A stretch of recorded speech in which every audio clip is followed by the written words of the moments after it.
Welcome to Unfuck the Internet. Today I'm joined again with Ian, which is the co-host of this podcast. And we have here Mattia Simbolotti. Hi, nice to see you guys. Thank you for being here, Mattia. Thank you for inviting me. That's going to be really interesting. That's a pleasure for us. So today we're going to talk about hydrogen, which is the Internet of the energy. And you might wonder why this is the Internet of the energy, because the hydrogen itself, it can help more technologies to develop and more other kind of energies to be built on it. And here we want to start describing what the hydrogen is for those who don't know it. Ian, do you want to start? Yeah, I can take it away with hydrogen. I think the first thing I still want to call out is the fact that you guys did not know what the Hindenburg was just before we started recording this. When I saw the picture of it, I think I actually got it. I mean, when I see the picture of it, but in Europe, it's not that famous. I mean, it's not as famous. Not in Italy, okay. Maybe. Yeah. Not in Italy, maybe not, but in North America, whenever we think of hydrogen powered in air quotes vehicles, the first thing that comes to mind in Canada, even though the disaster didn't happen here, is the Hindenburg, because and people who are listening to this don't know what the Hindenburg is, which I now know might be a case that people are not aware of what the Hindenburg is. It was a blimp about 100 years ago that was filled with hydrogen gas. And that hydrogen gas essentially allowed it to float in the air, because hydrogen is an element on the periodic table that is lighter than what I think it's lighter than nitrogen, which makes up most of our atmosphere, which allowed it to float in the air. And famously, a spark in the machine caused a massive fireball, because hydrogen gas and hydrogen liquid and hydrogen in general has a very special property about it, and that is it is extremely explosive. This is also makes it a very good fuel source, because hydrogen is, I think it's the only element that has people can correct me if I'm wrong in this, it's the only element that has a complete combustion to it, whereas other elements have an incomplete combustion to it. So what that means is when you burn hydrogen, your only byproducts is going to be water and flame. Whereas if you burn other elements, then your byproducts is going to be water, flame, and then some other chemicals. Wow. Yeah, mostly CO2 usually. Like methane is. Yeah, I really hope you guys in time can overcome this story, because hydrogen can be really a key point in the future of energy. So maybe you won't get it. Like you might resist to the change for that. I hope not. I hope so too, but the Hindenburg is also a pretty big meme here. So I mean, it's gonna hard take time. It's gonna take time, yeah. How long ago was that? 100 years ago? 1930, so 90 years, and we're still making it a big deal. Yeah, I mean, it's 90 years. Like, a lot of things changed. That's about come on. I mean, the properties of hydrogen didn't change, so I mean, I know, right? But technology itself, like, nobody will allow a link to explode again, you know. We have like more ways to change it, to control things. Like, we let spacecraft in the space, so why we just, I mean, like, it's easy to make something fly with the hydrogen if we let other things in the space which have like a more probability, like it's more just easy for them to get destroyed, you know. Yeah, especially because like that use of a hydrogen was a bit rudimental. I mean, I think in the future landscape of the energy panorama in the world, like hydrogen won't be used in its raw form work. It's really interesting that it has been named as the Internet of the energy, because it is actually a vector. Like, hydrogen by itself has the power, of course, to burn, so generate heat, but also like it can be converted again into electrical energy. That's the like two of the keys that the hydrogen can play over time in the future. Because for the combustion, as you say, like, it is highly explosive. And just to give you a benchmark, it has like 3 times the heat power of methane. So imagine like warming your house. Like, with 1 kilo of methane, you can warm your house like half a day, 8 hours, I don't know, like let's have like this benchmark, and with the hydrogen you can do like 3 times. So okay. yeah, and as you said, like the production of this burning is just water. There is no Yes. other pollution molecules. So it's like perfect on this kind. Into And this the is why, atmosphere. yeah, and because it actually mixes the hydrogen with the oxygen that is highly available on Earth, hopefully, thanks. Hope it will remain for a lot of time. Like if you finish the oxygen, it's going to be terrible. But yeah, so it is perfect on the combustion point of view. And as an electrical like vector, it is really cool because to produce it, you need to use electricity. This is true. But you can use like the chance to produce electricity, like renewable electricity, especially like in very remote areas, which in normal cases, it would be difficult to bring that energy to the cities. You can use it to produce hydrogen, and then you move the hydrogen, which is much more easy to move. Like you can use the same trucks as the methane, and then you convert it again to energy when and where you need it. Are you referring to electrolysis of water? Exactly. Okay, all good. Are you familiar, Amanda? Are you familiar with I know electrolysis? that to produce the hydrogen, you have to decompose the elements of water, and that one should be called electrolysis, as you said, right? Because you use electricity to do it, right? Yes. So, I mean, basically that means that you could produce kind of like green hydrogen, right? Because if you use like renewable energies, such as like solar panel, like remote areas, and then you, with that energy, you, let's say, decompose the water and get the hydrogen out of it, then you can transport the hydrogen, which is an energy, like a more powerful energy itself, and you can use it, right? Yeah, correct. Yeah. So I think it's you pass an electric current through water, and then you get the byproducts of H2O, which is 2 hydrogen, 1 oxygen. And so, Mattia, what you're proposing is essentially we use green power plants in order to generate the power for electrolysis of water. Exactly. And this is a really good point. Like Amanda said, the green hydrogen, like I think this is a key point, because when we said before, like, yeah, hydrogen is really cool, it has no emissions, but the real point is like hydrogen by itself is not available in nature. You have to produce it in some ways. And you can produce it using electricity, also coming from like methane burning or carbon burning. So this wouldn't make sense, right? If I produce a green fuel, but using like, they call it the gray hydrogen, we use like polluting source like a coal of energy. Power plant.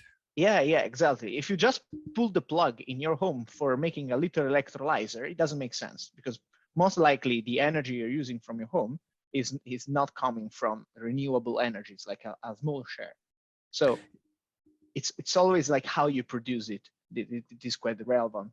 Yeah, I heard this was a few years ago. I heard stories about that where they were trying to figure out a way to extend the battery lives of wind turbines.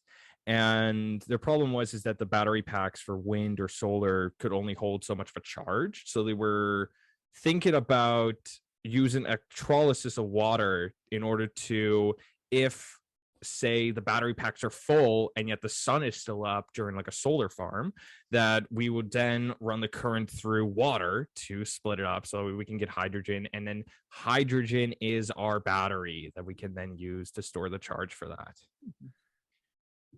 Yeah, that's a really good point. And this also answers like one of the most obvious questions. It's like, where do you actually imagine to be the best place to put solar panels? Ooh, where do we imagine the best place to put solar panels? Yeah. Large fields. Large fields? Sure. Are we saying the best place like efficiency wise, or like the best place practically? Wait. Let's say efficiency. Could it be water itself? Water itself? I don't know, like floating. Like not floating, but you know, like that would be nice. when something like stands on the water. One day your solar panels are like there, and the day after they're in the Atlantic Ocean. Yeah, it'd be nice. Like when things are in the ocean or just like on the sea, sometimes they get more sun out of it. So you get more energy probably. Ooh. I'm totally not an expert in solar panels, so I'm sorry if I Okay. say bullshit. I was just No, like but this is making a interesting. Like, scenario. why did you imagine like in the sea? What's the characteristic of having it like in the sea? Well, you get a lot of sun out of there, and you have like a Exactly. very big. It's not a field. It's just like the seaside is like huge. So yeah, I guess it's just because of it. But then I will imagine having that like in very very big places and like some probably remote areas where nobody can get into, like a plant itself, you know. Yeah, I think the key, like that you said, it's almost a bit intuitive. It's like the sun. There has to be sun, and it has to be hot. So that the power generation is really great. Like in seas, it would be nice, but there is only one thing. The only way to use that energy is by a cable. You must have a cable linked to the solar panels and then go to the next like box, Right. let's say send electricity box that can get it and put it into the network. That's right. But You this cannot is, build this infrastructure into the sea. It's like impossible. yeah, it's very difficult. So what's another place like full of sun, full of space, and there's not almost nothing there that can avoid the solar panels to be built? Desert. Exactly, the desert. Really? Why the Sahara Desert? It's not full of solar panels. Like it's not the most obvious thing, right? You can produce a lot of energy. You can have huge spaces. There's nobody there that don't want it, and it's going to be hot a lot of times. But the point is the same as the water thing. You need a cable, and cables have this problem. They are super expensive, and you lose a lot of energy in long distances. So it's going to be like a huge amount of money spending for getting really little energy, and then you have to convert the energy. You know, it's totally uneconomical and inefficient. Okay, so I think my guess then would be we just put the solar panels in outer space. No, wait. Next level, right? Yeah, that is like the absolute next level. And then you move the energy Bluetooth. This could be like a wireless solution, right? Yeah, we go all the way up in space, and we're dropping batteries down into orbit, seeing them like burn up in the atmosphere, and they're like, hold on a second, we didn't think this through. And we wirelessly send energy through the atmosphere again. Yeah, but let's not leave the desert. Like, okay, that's where hydrogen comes into play. You just have to bring there some water with the truck. Wait, so you're asking us to bring water into a desert and hoping that makes sense? But then again, that's a lot of energy that we are consuming to bring water there. You know, it's just like a lot of and especially like in a desert, like where do you find a desert? For example, let's say in Europe, like we got it, Sahara in Africa. Probably we have it like as well in other countries. Like we have many deserts in Africa as well. Like we got that one in Australia, and we can Gobi. Yeah, exactly. Yeah. But then like let's imagine in Europe, how do we do it? Either like we have to build like infrastructure under seas, so under the Mediterranean, or how? Well, that's the point. Hydrogen is so easy to be moved. You can move it with a truck that can contain a lot of it. You can move it with a pipeline, like an iron pipeline that can be also underwater, and it's much easier and cheaper to move as the electricity.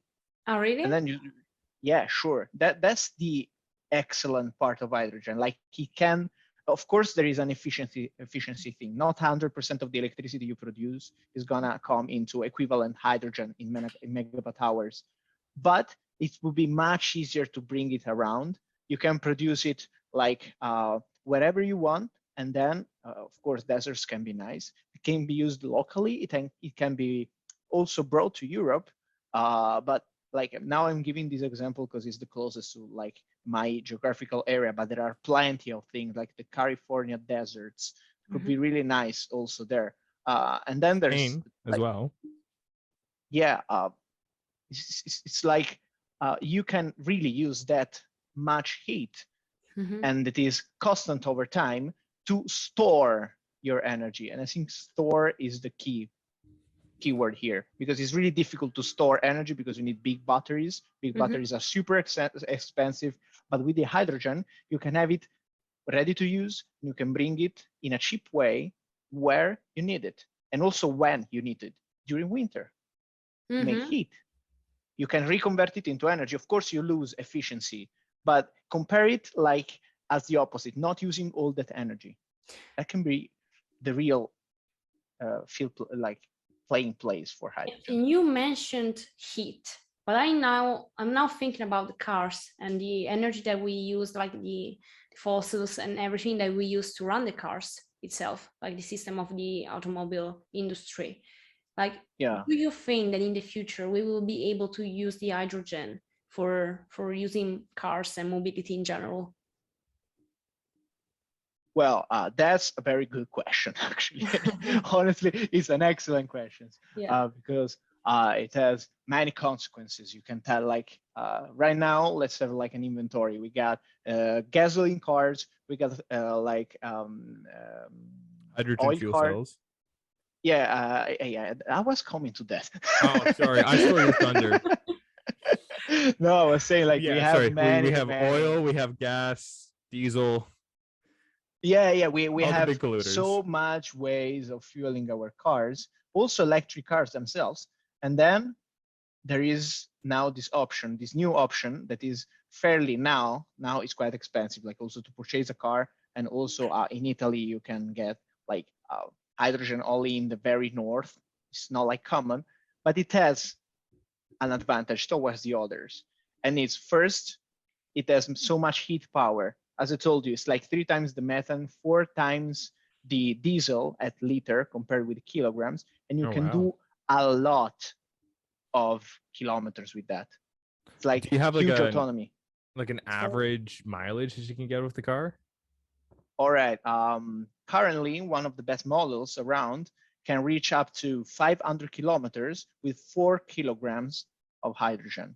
Oh, wow. That's a lot with nothing. Wow. Which means 120 kilometers per kilo. And 1 kilo's price right now is like 12, 13 euros. So you do like a full a full tank with like 35, 40 euros.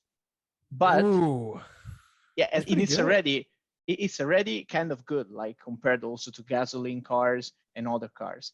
And in the future, like when like the electrolysis technology is coming, when the transportation we develop, this price will definitely go lower. That's true. So it's gonna be competitive, and it's gonna be also super green. And then I'm thinking about like what comes to my mind for the future is that by 2050 we have to lower the degrees, like in Celsius degrees of the planet by 1.5 degrees. Otherwise, like we are very exposed to massive climate changes, like very dangerous climate changes. And I'm thinking that basically, like, we have a lot of renewable energies that can help us doing that. Like we can use wind power, we can use, as we said before, like solar power. And one of them, of course, is the hydrogen. So like I could see that the hydrogen is going to be a huge actor for us in the future, right? Definitely. Like it's mandatory. Like we gotta reduce our emissions. That's a truth everybody has in mind. All great institutions are saying that. All states and countries have committed to that. And the two ways, there are only two ways, and it's electricity and hydrogen, which basically is electricity in some ways. But it's a different way to make electricity where you need. There are no other options. I mean, many countries are now committing to lower to zero within 2015 the carbon emissions. The thing is, first, I mean, we don't know if we're going to reach this point in the future. And second, what is the state of art of hydrogen? Like, do you think in 30 years that could be something that we can reach to, or just like impossible? Well, here we go in what I think and what I hope. There are two different things. But I think we have to be objective in this answer. And I think the limit now for hydrogen to be used a lot is just the cost of the infrastructure to build it, because it's a new technology. All new technologies are expensive at the beginning. They're doing many experiments. For instance, like the electrolyzers are quite a niche market still. They're very expensive to build. And like bringing water to places, it's not so cheap, but they're developing technologies to produce water from the humidity of the atmosphere. So it's something like crazy, right? And when all these technologies are going to become cheaper because the market develops and there's demand for hydrogen and there's ready to use applications, it will be much, much easier to develop that. I think in 30 years, the hydrogen will be a main actor in our global society. Yeah, the point is that we need to rush to make this thing happen, you know, like we need to rush to have like these prices lowered. So we need to have more competitors, so like more companies into the fuels as well. Exactly. And that's there's money. That's a big thing. There's money you can make. Like there's a market where you can make money with the infrastructure. It's called the midstream, like the transportation and the storage. There's something usually like in old economies, much of the profits were doing in mining, like the oil. You produce the oil, you make a lot of money, but there's a few margins in transportation and storage. While now, look at in the European energy crisis we're living, prices are skyrocketing. Electricity, methane, it's crazy. Yeah, that's crazy. Oh, is it that bad out there? Super bad. Yeah, I was lucky to fix the prices of my utilities like in September. But who doesn't have that? It's crazy. And now we're gonna have like a huge increase in the prices of energy in December, I think, like from this December, right? Yeah, we are very, very liking that, like a lot. We like it a lot. And you know why? Like, you know why this is happening? It's exactly because of a storage problem. Like, yes, because what happened is like we have very cold winter. We use a lot of methane.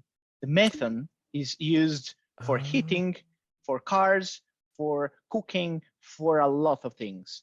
And what happens is that in winter, everybody wants methane because they need it. In summer, nobody wants it. It's cheap.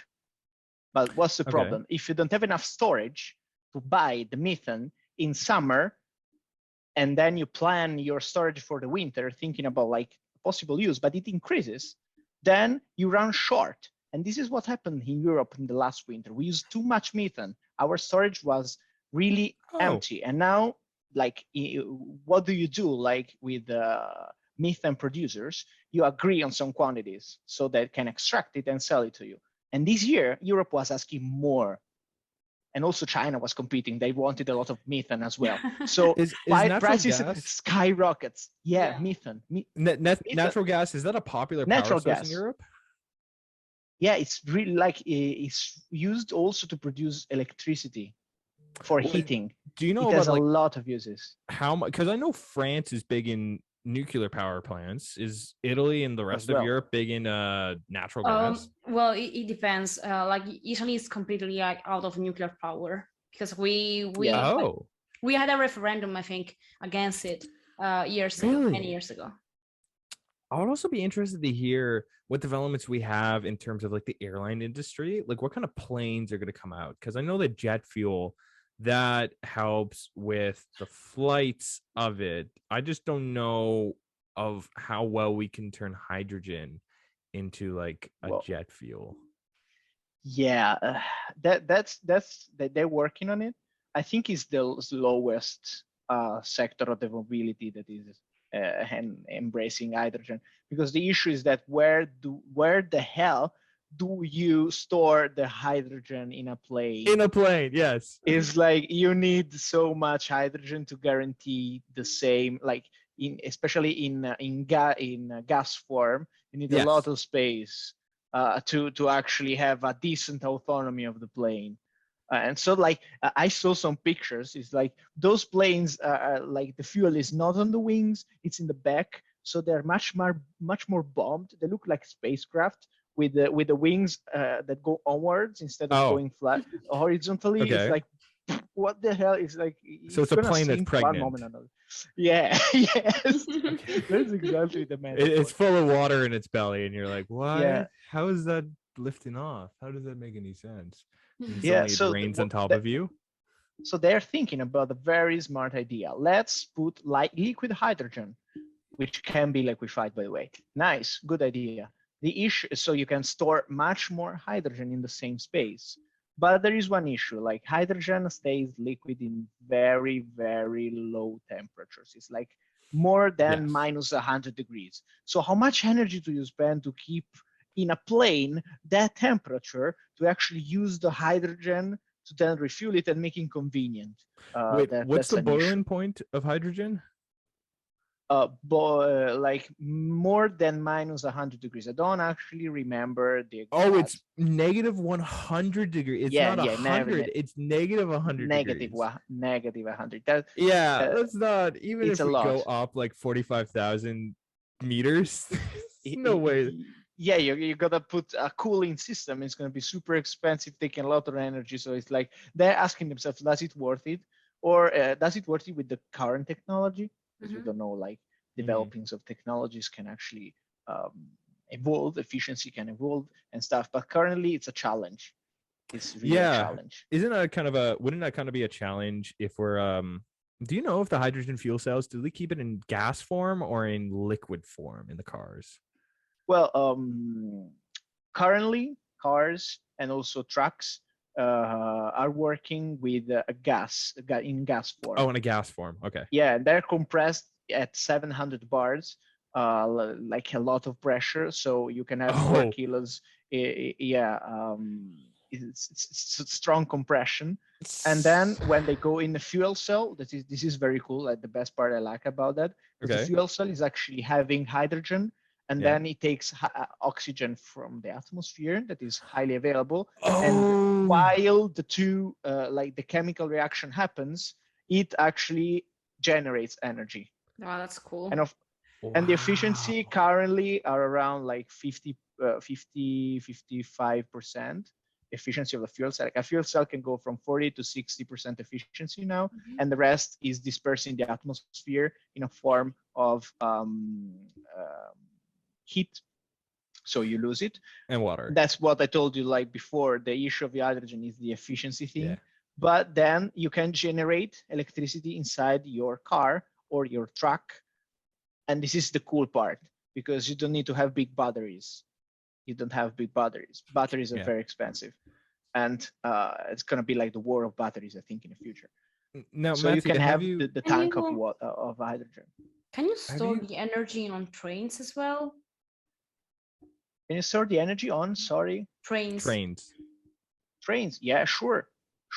They're thinking about hydrogen trains. It's going to be really nice, because they also have the advantage that their road is very predictable, so you exactly know where to put your hydrogen station, let's say. Oh, just a refueling. Okay. Yeah. So you bring the hydrogen there, and then you refuel the train that is doing always the same way. It's always using almost the same consumption, so always more or less the same fuel, and it's very predictable, easy to plan. So we're gonna see, I think, soon hydrogen trains. Well, let's say that you don't exactly need mandatorily a close water source, because where you buy like the refueling station, you have this thing that hydrogen can be brought with pipelines, like iron pipelines. So I think the future is going to be like very big plants producing hydrogen where it's convenient, and then push it through pipelines where it's needed. And the cool thing is that you can use methane pipelines to bring also hydrogen, which means you can use an existing infrastructure. Like, we are full of pipelines everywhere, bring methane around the homes and everywhere we need. You can use the same infrastructure, produce it when it's convenient, where there's a lot of sun or where there's a lot of wind, and bring it where you need. So near the Caspian Sea, maybe you build a very big factory next to there where there is a close by water source and renewable energy source. And you can bring it also for 100, 200 kilometers, for a lot of kilometers in a cheap way, because it's just a pipe with a compressor. And it's much cheaper than build an enormous cable bringing electricity, which would be the alternative. That's I think the key of hydrogen. Like you can use the full potential of renewable energy. That is perfect, it's clean, but it's irregular. That's the issue about the renewable energy. Depends on conditions, except for the hydroelectric maybe, because you like, but there are also periods in which your river has less water and periods in which it has more. But with the hydrogen, you can use the full potential because you have 100 production, you have 20 production of electricity. You can always convert it into hydrogen, store it, use it when you need it. I also have other two questions, and they're related somehow. Sure. I think one could somehow be stupid. One could somehow. be stupid. There's Manda, there's no such thing as a stupid question. So there are always stupid answers. Okay. Yes, exactly. So I have an excuse here. So the first one is, can be somehow the hydrogen energy pollution, like can it cause any pollution in the environment? Good question. The hydrogen by itself cannot produce pollution. The way you produce the hydrogen can. For instance, big refineries, that's interesting. Big refineries have like hydrogen as a waste product of their reactions. Oh. That hydrogen is coming out together with CO2, so carbon dioxide and all other terrible polluting molecules. But if you take this hydrogen, you store it, then you can use it as well as any other hydrogen. But the point is, it's a gray source. So in the short term, you can use this, like there are refineries, we know that. So at least let's make something useful about them. And so they produce pollution, but you can take the hydrogen. But in the future, it cannot go like that.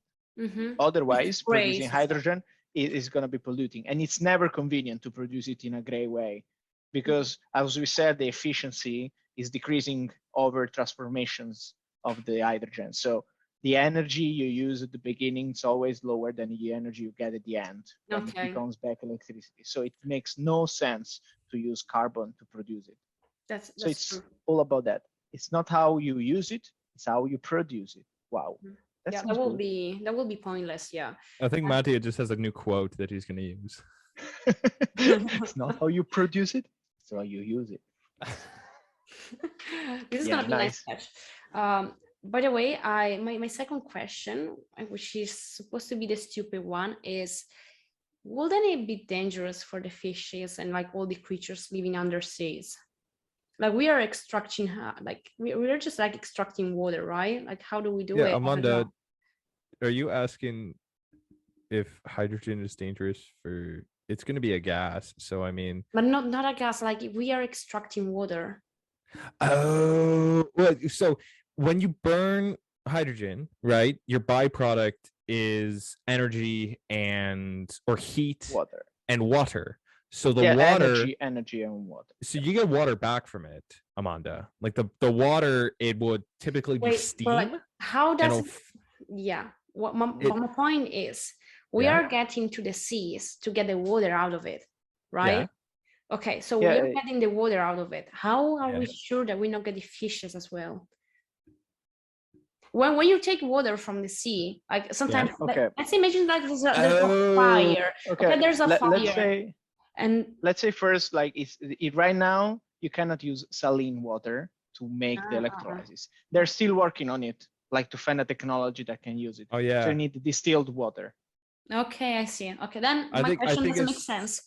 Yeah, I think as soon as we figure out a way how to turn salt water into like a fuel source, that's the time where like everybody's like, yes, we are in the big monies now. That's our bid. Yeah. But also like your sentence actually opens me a thing, like, because then I think we are using a lot of water, there's going to be scarcity of water. But just to give you a benchmark, it takes 48 megawatts per hour and 9 liters of water to make 1 kilogram of hydrogen. And 1 kilogram of hydrogen can warm your house for 2 days. So Wow, you good. can use this water, the 9 liters, by flushing less or having a little shorter shower. I mean, it's 9 liters of water. It's relatively small compared to the heat power you can generate. Yeah. So guys, the point is hydrogen by itself is not an energy source. It's an energy form. It can be the internet because it links places where you can it's cheap to produce it and where it's needed to be used. You can store it every time. When it's summer, you have a lot of sun, you have extra production of electricity, you don't know where to store this electricity because it's super expensive. You turn into hydrogen, you put in big tanks, and then you use it in winter when there is less sun. Maybe there is more wind, but there is less sun, so it's more irregular, but still you have a big storage, and you can use it for warming your house. You can use it for fueling your cars, and you can use it to turn into electricity when you need it. So how cannot this technology be the future? So awesome. I'm very hopeful for the future again, for this technology to come out finally and just like to be perceived positively to all the people around. I really hope as well that like such, let's say, activities from all over the world that we have that are associated with hydrogen, so such as like South Korea having the hydrogen bomb. I hope those activities won't affect the reputation that we have on the hydrogen. But that's another kind of hydrogen. I mean, but it's still hydrogen. If you're ignorant and you don't know what you're talking about, then you will be associating them. So it's a totally different molecule. It's totally different technology. It has nothing to do with hydrogen. I really hope that people will be knowledgeable about it. Yeah. I just like hope that this will happen, and I mean, let's see what happens into the future. I'm very, very happy that you, Mattia, have joined the podcast with us, and your insights were very helpful. And so thank you for being here, and I'll see you. Thank you, guys. It was a very nice chance to talk about the future of energy and the role of hydrogen into this Unfuck the Internet session. Loved it. So thank you for the space. Thank you, Ian, for the story of the blimp. The Hindenburg, yes. Now that story is well versed. Now I've done my duty. I've shared the doubt in people's minds. No, seriously, people don't listen to that. Hydrogen is safe. Thank you so much again, Mattia. Thank you everybody for listening. Thank you, guys. And we'll see you all in the next episode. Take care. Thank you, everyone. Bye. See you. Bye. Bye.